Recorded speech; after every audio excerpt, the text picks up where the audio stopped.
Isang pinagpala, mabiyayang araw, hapon po sa ating lahat. Ako po si Sister Mary Lumba at ito po ang aking kwentong prayer partner.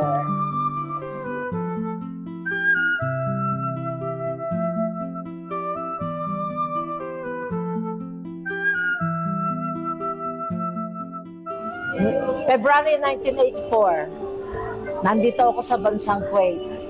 Dinanas ko, lungkot. Siyempre, napalayo sa mga mahal sa buhay. Iyak ako na iyak. Halos parang gusto ko nang bumigay. Matagal akong naging katulong, 9 years, walang labas.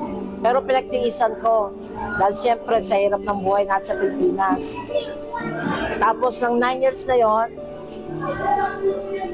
dinanas ko na nagkaroon dito ng giyera. Napakahirap pala na hindi ko dinanas na magkaroon ng giyera sa Pilipinas. Dito dinanas ko. Akala ko patay na akong iuwi sa bansang Pilipinas.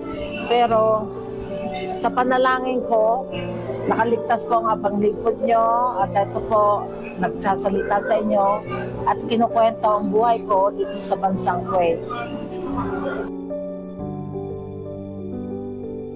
Noong 1993 po, nasumpungan ko ang gawain ni Yahweh El Shaddai sa pamamagitan po ng isang babae na hindi ko naman po kilala.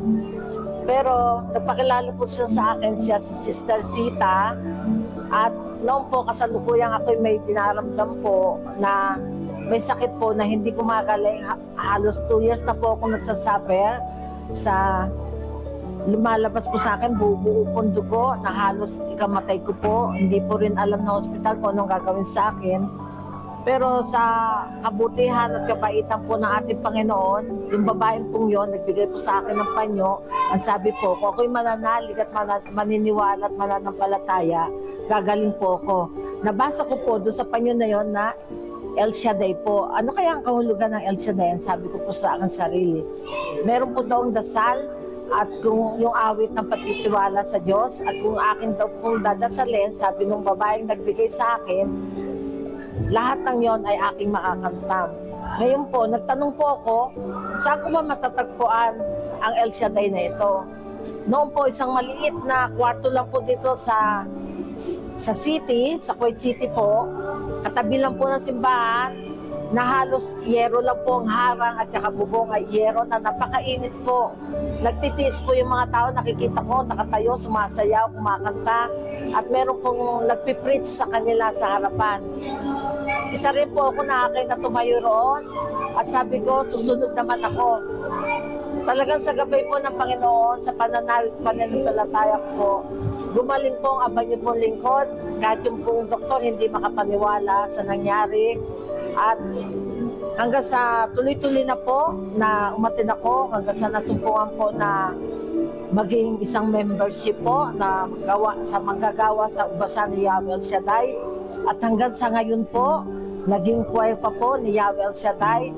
At talagang masasabi ko po sa inyo na ang paglilingkod sa Panginoon, hindi po madali, pero kung susunod pa tayo, makakamtan po natin ang lahat ng mitiin natin sa buhay.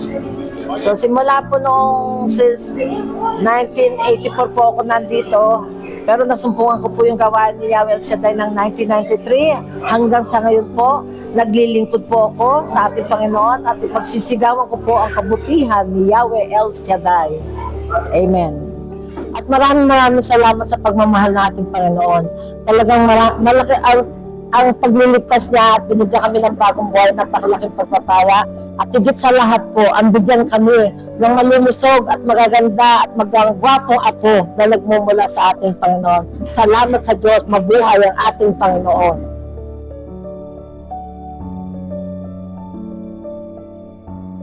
At muli po, iniimbitahan ko po lahat na nawa po ay dumalo po kayo sa aming 33rd anniversary po dito sa Kuwait.